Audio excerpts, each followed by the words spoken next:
Bueno, ¿qué carátula le pondrías al presupuesto? Bueno, que es un presupuesto valiente porque demuestra que en definitiva se pueden cuidar las cuentas públicas a la vez de atender la emergencia social.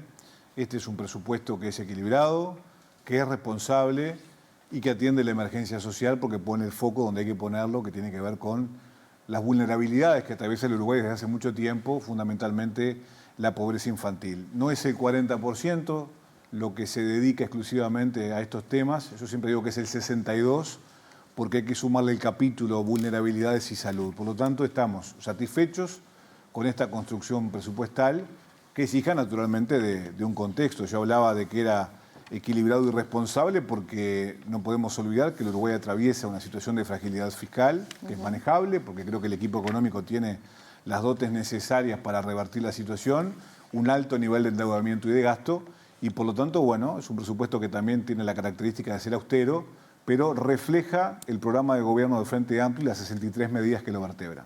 Y en ese sentido, ya en la previa, ¿cuánto se tuvo que recortar intenciones, objetivos en este panorama fiscal con lo que adelantaba Odone, ¿no? De que había un déficit fiscal calculado de 2,8 y ahora es de 4,2? El que recortó en realidad fue el gobierno de Lacalle, los primeros 15 días de gobierno, con aquel famoso decreto donde le bajaba el presupuesto a cada instituto del Estado un 15%. Aquí no hay recorte, acá lo que hay es prudencia, en todo caso. La línea de base del presupuesto quinquenal del Frente Amplio es lo ejecutado en 2024, con la excepción del MIDES y del INAU, donde se le reconoce lo ejecutado en lo que va del corriente del presente año. Tal vez el espacio fiscal es un poco más reducido de lo que pensábamos al inicio, pero el que tiene que ver con lo que tú planteabas, Lorena, y que en campaña electoral había una proyección de déficit de 2,8 puntos, y cuando abrimos las puertas del Estado era casi del doble, y por allí faltaban, no estaban comprometidos casi 1.000 millones de dólares que tuvimos que resolver ahora con la rendición de cuentas. Por lo tanto, está determinado por un contexto que es el que estamos explicando, pero estamos satisfechos y yo creo que es un presupuesto esperanzador, porque hacía mucho tiempo que la política con mayúscula no atendía ciertas vulnerabilidades que nos atraviesan y nos interpelan como sociedad. Ya vamos a entrar en los diferentes aspectos más en concreto, pero ¿cómo se espera que sea la negociación con la oposición? Ya hay críticas en diferentes aspectos, ¿no? Desde diferentes ángulos. Yo ayer me reía porque ayer debatíamos con algunos legisladores y nos decían, no conocemos todo el presupuesto, pero no nos gusta esto, esto y esto. Y ¿cómo hacían? Porque yo todavía no conocía la completitud de los 714 artículos, sí, por supuesto, los trazos gruesos, y ellos ya lo estaban cuestionando. Eso es un chascarrillo que hacíamos entre nosotros. Yo espero que sea de la misma forma que fueron los últimos 6, 7 meses. Nosotros hemos tenido relativo éxito en diputados, porque todas las leyes importantes que el gobierno ha diligenciado a la Cámara de Representantes se han sorteado con relativo éxito. Se ha votado el salvataje, una de las mutualistas más importantes del Uruguay, se votó la ley de gobiernos departamentales para que la gente ingrese por concurso o por sorteo, se votó la caja de profesionales, se votó la rendición de cuentas, se votó el proyecto de eutanasia, y todo eso fue con votos de todos los partidos políticos, porque cierto es que ningún partido político tiene el monopolio de los acuerdos con el Frente Amplio. Algunos proyectos los votamos con blancos colorados independientes, otros con cabildo abierto, otros con la completitud de la Cámara. Por lo tanto, el talante va a ser el mismo, un talante negociador, de mano tendida y de mucha oreja abierta para escuchar y recibir los planteos que vengan de los partidos opositores, porque buenas ideas hay en todas partes, en todos los partidos. Una cosa que ya han planteado tiene que ver con los impuestos. Y lo que dice la oposición es no aumentar los impuestos. Lo que dicen desde el Frente Amplio, o por lo menos un documento que está circulando hacia la militancia, es una justicia fiscal. Porque ¿de dónde va a salir finalmente este incremento? ¿Cuáles son las estrategias? Bueno, uno en donde se pone es en esta justicia tributaria. ¿Cuál es la diferencia con un aumento de impuestos? El capítulo tributario tiene como 3 partes, ¿no? Por un lado, el impuesto mínimo global es una adecuación que podría haber hecho el gobierno del doctor Lacalle, que es básicamente localizar emprendimientos transnacionales que tienen una facturación superior a los 750 millones de dólares, que ya pagan este impuesto en su casa matriz. Eso no afecta a los contribuyentes en el Uruguay, eso está clarísimo. A nadie de los que nos está mirando lo va a afectar, ni va a afectar su bolsillo. El otro persigue justicia tributaria, grava a la ganancia del capital en el extranjero, el capital local ya lo hace. Y en tercer lugar, no estamos creando un impuesto para Temu, estamos extendiendo la aplicación del impuesto que ya existe, que es el IVA. El IVA lo paga todo el mundo en el Uruguay y lo estamos extendiendo por dos cosas. Primero, porque hay que defender el trabajo nacional y en segundo lugar, la industria, el comercio. Esto es algo que los comerciantes nos han pedido y bueno, nosotros hemos atendido el justo reclamo de ellos, que siguen pagando flete, que siguen pagando los impuestos, que siguen pagando los alquileres de los locales donde expenden y venden sus mercaderías. Entonces, bueno, me parece que es importante también recalcar algo que es muy importante. Nosotros estamos grabando el capital, no estamos grabando el trabajo. Digo esto porque esto fue una discusión que se dio en el ciclo progresista inicial de los 15 años de gobierno. Y en segundo lugar, estamos grabando no cualquier capital, estamos grabando el capital especulativo y rentista. No estamos grabando el capital productivo. Pero el que compra en Temu es capital especulativo. No, nosotros estamos hablando de cosas distintas. Pero están grabando el que compra en Temu. También, que es el que quiere ahorrarse unos pesos comprando algo más barato de lo que sale acá en el mercado local, porque la economía es cerrada por las decisiones que toman los gobiernos. El que se ahorra unos pesos con la compra de Temu lo paga en el almacén, en el supermercado y en la carnicería, porque todo el mundo paga IVA en el Uruguay, salvo los que están con el TUS, con la tarjeta que ofrece el MIDES para determinados estratos sociales. Esto es un tema de justicia tributaria para nosotros y es un presupuesto que claramente está atravesado por ideas de izquierda y progresista, porque acá paga más el que más tiene y eso es la muestra cabal, sobre todo estas medidas que hemos tomado en el inicio de la discusión de los tributos, sobre todo con lo que tiene que ver con la OCDE, y muy valiente además, ¿no? El tributo el impuesto mínimo global, lo cobra solamente Brasil en el continente. ¿Por qué? Porque el mundo va o vira hacia cambios tributarios de esta magnitud y nosotros queremos estar dentro de ese mundo que se viene. Eso es lo que nos planteaba el equipo económico y nosotros lo compartimos ampliamente. Y en el caso de Temu, no quedamos en solitario. Lo hace ya Colombia, lo hace México, lo hace Chile. Es decir, bueno... pero que lo hagan los demás no significa que no afecte al que compra en Temu intentando abaratar una compra que haría... y que además está limitada, no es una compra libre. O sea, hay un límite de acuerdo. Y aparte agrandamos la franquicia a $800. Pero a 24. También es cierto que... la ampliaron $24. Sí, está bien. El aumento real es de $24. Pero es cierto que muchos de los productos que ofrece el comercio local pasan por determinados procesos vinculados al lácteo y un larguísimo etcétera, y lo que viene de allí no. Por ejemplo, los juguetes.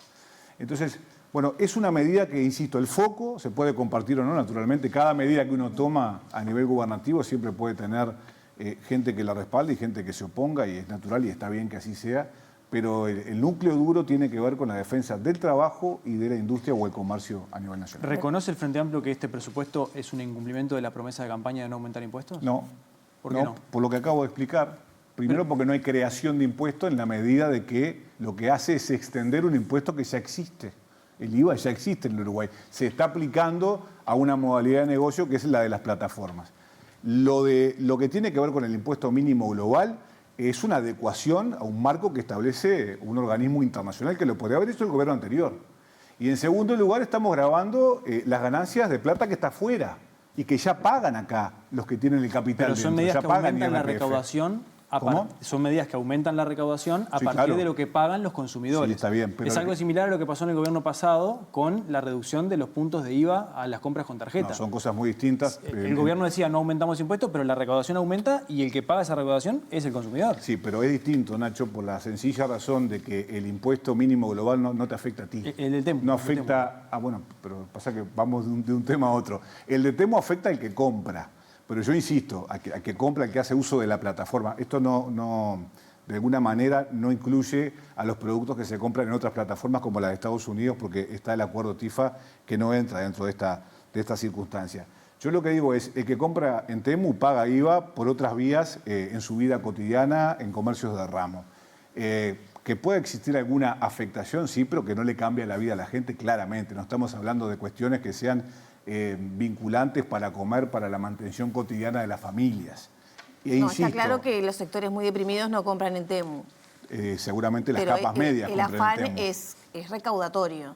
Porque también hoy escuchaba a Gabriela Mordecki de la Universidad de la República, la economista, mencionando que el 22%, como la diferencia de precios tan marcada, tampoco va a cambiar tanto la aguja, que la gente va a seguir comprando igual. O sea que la defensa del comercio tampoco se daría por ese lado. No, estamos tratando de generar instancias de justicia tributaria, que insisto, pueden compartirse o no, Por supuesto que los impuestos, en general, conceptualmente, en términos económicos, persiguen el aumento de la recaudación.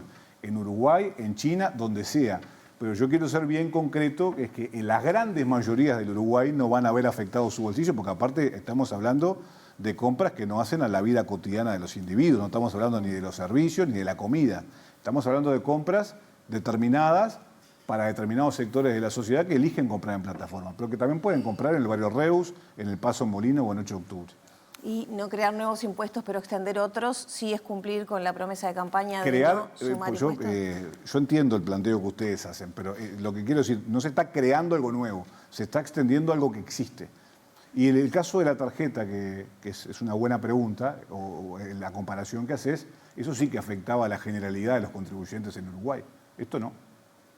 Con respecto a la nueva regla fiscal que se propone, que fue algo también que estuvo observado finalmente, fundamentalmente en el último año, donde se cumple que hay un incremento del presupuesto en los sucesivos gobiernos, una regla fiscal en el gobierno anterior que no lo pudo igual evitar. ¿Qué se propone en ese cambio de una nueva regla fiscal ahora? Yo creo que la regla fiscal que se introdujo el pasado periodo fue bueno, o sea, es un instrumento que ordena la política fiscal y que en los últimos, creo que fue el último año, no se cumplieron ninguno de los 3 preceptos que propone. Lo que va a hacer el Frente Amplio no es eliminarla, no es echarla por tierra, es reformularla. Lo que hace es quitar el tope de gasto, porque para nosotros el gasto no es malo desde el punto de vista ideológico, eso es lo que quiso plantear Odone en conferencia de prensa, para nosotros es inversión, es algo bueno. Lo que se le pone es el tope a la deuda, un tope de endeudamiento que no podrá pasar el 65% respecto al producto. Solamente esa modificación. Esa es la modificación que me parece que es una modificación importante. ¿Qué va a pasar con el 6+1, el reclamo histórico de la educación, que queda por fuera en este presupuesto? Bueno, no es que queda por fuera, ¿qué es lo que vamos a tratar de hacer con la situación que el Uruguay atraviesa? El programa de gobierno dice tender a, y nosotros vamos a hacer un gran esfuerzo para que con este presupuesto y los diferentes ajustes que se le va haciendo en las diferentes rendiciones de cuentas, llegar a ese porcentaje que es esperado no solamente por los actores de la educación, sino que impulsa el Frente Amplio desde hace mucho tiempo también. Que incluye, por ejemplo, el presupuesto educativo, todo lo que tiene que ver con la inversión o el incremento del bono escolar, que se institucionaliza, que estamos hablando de esos 2.500 pesos que son muy importantes para las familias y para incentivar. Pero se enlenteció la aplicación, ¿no? No va a ser universal para el año que viene. Bueno, pues empezó a aplicarse en el mes de junio, alcanza a 115.000 alumnos. Eso va a incorporar también la extensión y la ampliación de las escuelas de tiempo completo. Estamos hablando de un universo al final del periodo de casi 90.000 niños y niñas. Hay que sumar en materia de infancias el bono crianza, que aumenta un 50%. Ahí estamos hablando de 30.000 hogares, que no es nada menor, donde hay mujeres embarazadas o chicos de 0 a 3 años. Estamos hablando de la inversión más importante de la historia del Uruguay en materia de adolescencia, sobre todo con la aplicación de las becas Butiá, que van de 14.000 a 70.000 al final del periodo, incrementándose incluso sus montos.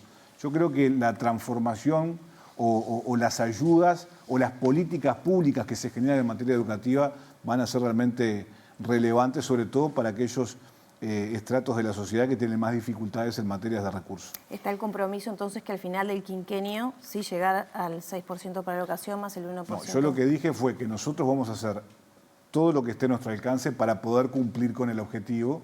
Obviamente que en este presupuesto quinquenal no aparece el reflejo del 6+1. Lo que estoy diciendo es que vamos a utilizar también las herramientas que nos proporcionan las diferentes rendiciones de cuentas para tratar de cumplir ese objetivo. Aparece, por ejemplo, la reforma del sistema penitenciario y rehabilitación, también ese foco puesto en la primera infancia. Y hay un punto que toca muchísimo todo esto y que tiene que ver con el Poder Judicial. No aparece nada con respecto ni a la Fiscalía ni al Poder Judicial.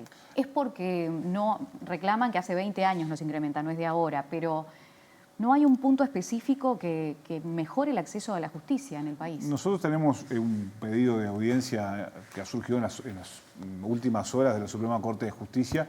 El Poder Judicial viene con su propio mensaje a la comparecencia, al proceso de discusión del presupuesto quinquenal.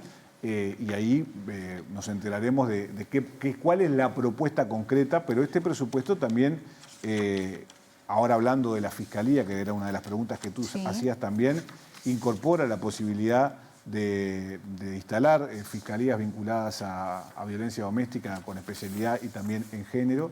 Y respecto al sistema penitenciario, la pregunta es muy buena porque hay cosas que aparecen en el presupuesto quinquenal y hay otras cosas que ya estamos haciendo con el presupuesto actual. Por ejemplo, en el mes de octubre, en 2 de los módulos del CONCAR, comienza lo que sería un plan nacional de alfabetización que al final del quinquenio va a terminar atendiendo la situación de 3.500 privados de libertad. Hay una planificación estratégica para tratar de reinsertar en la sociedad ese conjunto de ciudadanos que está privado de libertad y que exceden largamente los 16.000. Están previstos la construcción de algunos centros penitenciarios, 2 centros penitenciarios es lo que está comprometido.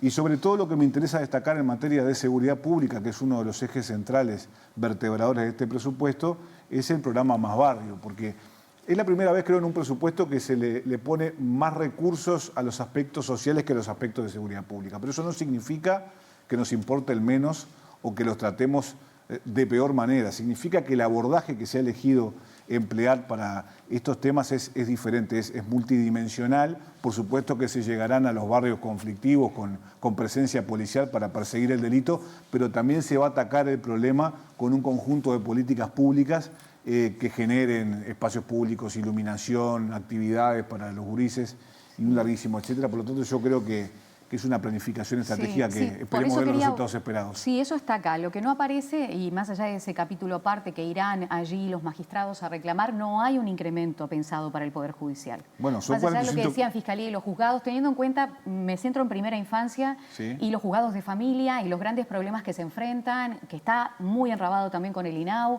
Se necesita un presupuesto porque los jueces realmente hablan de una situación muy compleja donde hay expedientes que quedan eternamente ahí trancados, donde se le va la vida a nuestros niños también. Es verdad, el sistema de justicia tiene complejidades severas. Yo participé el periodo pasado del Parlamento, seguía los temas vinculados a la justicia porque integraba la Comisión de Constitución y Códigos y realmente el reclamo en el periodo pasado no fue demasiado grande del Poder Judicial, que es un poder independiente.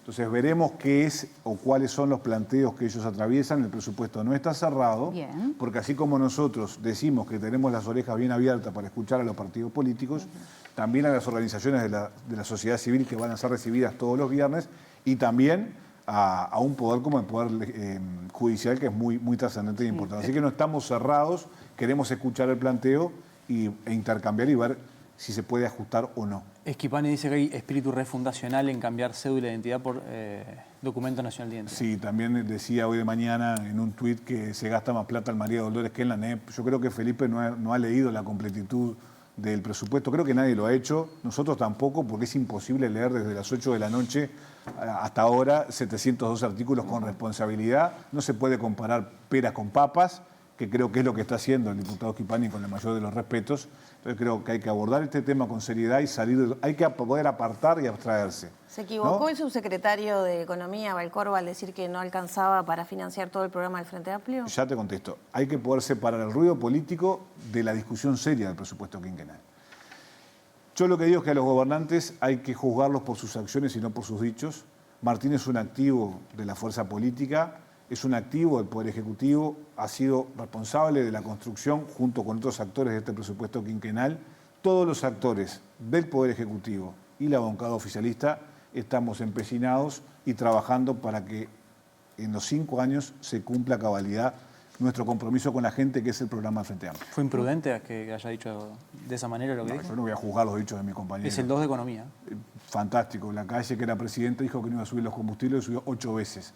A mí me parece que esos son los ruidos que yo hablo de la política, que ustedes lo tienen que preguntar, porque yo en su lugar haría exactamente lo mismo. De hecho, en algún momento estuve en el lugar de ustedes. Yo lo que creo que, insisto, hay que poder ser objetivos con la realidad. Martina ha hecho un aporte sustantivo en la construcción del presupuesto y nosotros tenemos el deber de garantizar a la gente que lo que nos comprometimos en campaña electoral lo vamos a realizar siendo gobierno a través de la gestión. Y es lo que vamos a hacer. Bien, muchas gracias, Tucci. A ustedes. Gracias por estos minutos. Gracias, María.